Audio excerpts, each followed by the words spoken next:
Hello everyone, welcome back to my channel. For today's video guys, meron tayong dalawang properties ng 300 square meter and 188 square meter. Watch nyo till the end. I will show you the housing lot package natin. Ito yung palengke ng Mendez, Cavite, just around 5 minutes from Tagaytay. Ayan yung public market. And ayan lang yung ating mga property. Andun lang sa likod guys. And now, ipapakita ko kung gaano siyang kalapit sa Tagaytay. Kita nyo naman yung drone ko guys ha. Ang layo, kaya niyang umabot up to 8 kilometers from where I am. So ito guys, yung McDonald's, yan yung sakaya ng bus sa tabi going to Pasay. And if you are from Manila, sakay ka dyan sa bus terminal na yan going to Tagaytay Mendez. And then baba ka dyan, sakay ka na ng Bokyo going to the property. So yan, ito rin yung hospital, katabi lang ng McDonald's guys. Ayan, napakalapit lang. So nasagot na natin yung tanong nyo, palengke, check. Transportation check, and syempre yung ating hospital at dyan, pag tumagos ka dyan sa Tagaytay boundary na yan, andun ka na sa barangay Patutong Malaki ng Tagaytay City. So just around 5 minutes lang talaga siya, literally from Tagaytay. So yung property is andito lang siya guys, puntahan natin. I will show you. Ito siya along Barangay Road. So ayan, pakita natin sa inyo guys. Ang landmark ng ating property, search nyo lang is Kupita Cafe. Yung owner niyan guys is friend ko, binebenta niya yung cafe niya for only 20 million, 300 square meter, kasama lahat ng gamit and kasama lahat ng permits.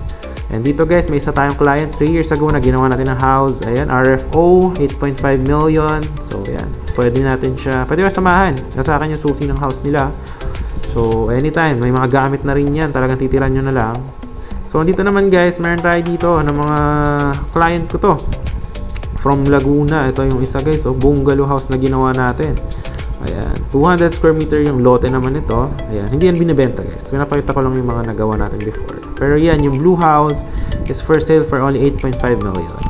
So ayan, ito naman yung isa nating client. Tingnan nyo naman yung ginagawa natin, no? Ito yung plano, 200 square meter yung kanilang lote. Tapos yun yung ginagawa natin sa client.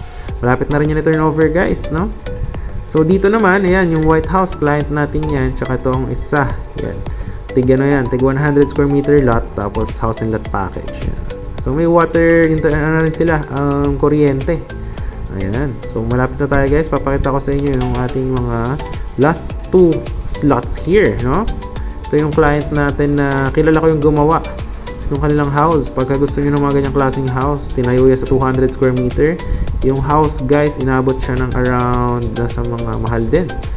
Basta lagpas ng 8 million yung house lang yan. Ito client natin before, ginawa natin sila ng yan, yung house with basement, tapos nagpagawa sila ng pool. Ayan, ang ganda, di ba?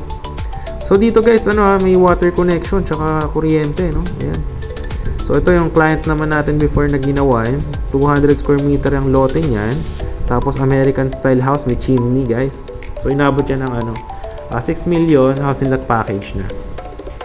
Ito mga clients ko to before guys. So ito yung greenhouse, yan. Meron yung basement. Tapos may easement yan kasi malapit sila sa creek. Yan. Itong blue house client din natin yan guys, from Dasma. Yan. So ba't ko siya pinapakita yung mga client natin? Kasi proud tayo sa mga turnover natin na house, di ba?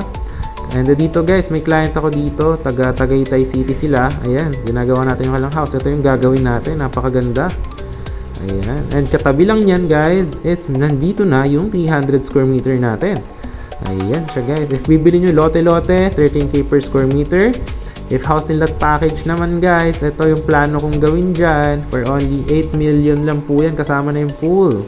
Yan, ito yung ginagawa sa client. 260 square meter yung lote na itong client natin na isa. So ito yung 300 square meter, yan yung plano natin gawin na house.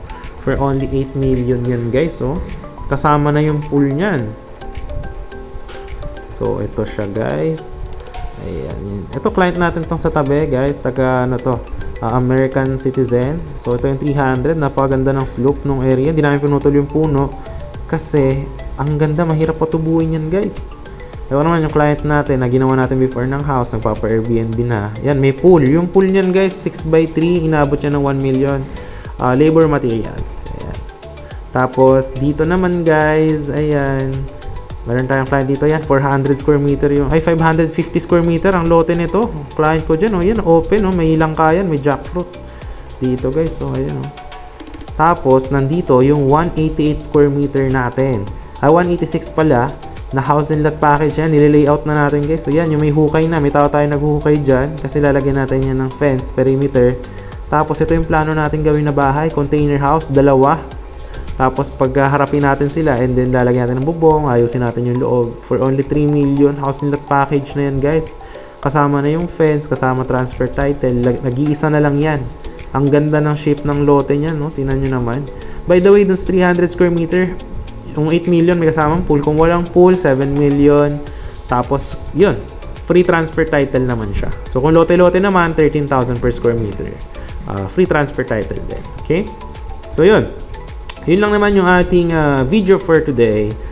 Yan, ito lang yung Barangay Road. Search nyo lang, Kupita Cafe. Yan.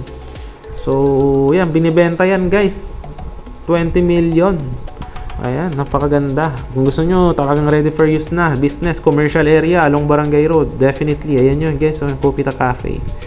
Ayan. Perfect na perfect. So, yun lang, guys. Thanks for watching and see you in the next one. Bye-bye.